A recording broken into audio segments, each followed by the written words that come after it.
Praise the lord. ದೇವರ ಅತಿ ಪರಿಶುದ್ಧ ನಾಮದಲ್ಲಿ ನಿಮ್ಮೆಲ್ಲರನ್ನು ನಾನು ವಂದಿಸುವಳಾಗಿದ್ದೇನೆ. ಈ ದಿನದ ದೇವರ ವಾಕ್ಯವನ್ನು ನಾವು ಓದಿಕೊಳ್ಳೋಣ.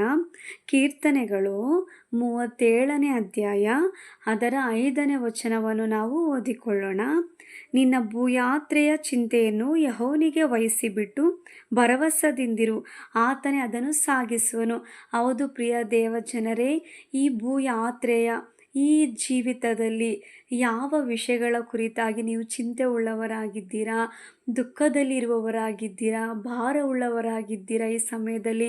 ಆದರೆ ದೇವರ ಆತ್ಮನು ಹೇಳುವಂಥ ಮಾತಾಗಿದೆ, ಈ ಸಮಯದಲ್ಲಿ ನಿನ್ನ ಭಾರವೆಲ್ಲ, ಈ ಭೂಯಾತ್ರೆ ಎಲ್ಲ ಭಾರವೆಲ್ಲ ನನ್ನ ಮೇಲೆ ಹಾಕು, ನೀನು ಧೈರ್ಯವಾಗಿರು, ಭರವಸದಿಂದಿರು, ಏಕೆಂದರೆ ನಾನೇ ಅದನ್ನು ಸಾಗಿಸುವೆನೆಂದು.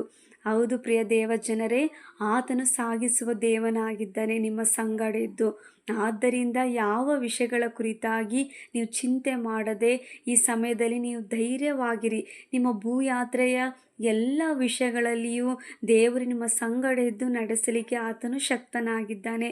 ಆದ್ದರಿಂದ ಈ ವಾಕ್ಯಗಳಿಂದ ನಿಮ್ಮೆಲ್ಲರನ್ನು ದೇವರು ಆಶೀರ್ವದಿಸಲಿ. Amen. God bless you all.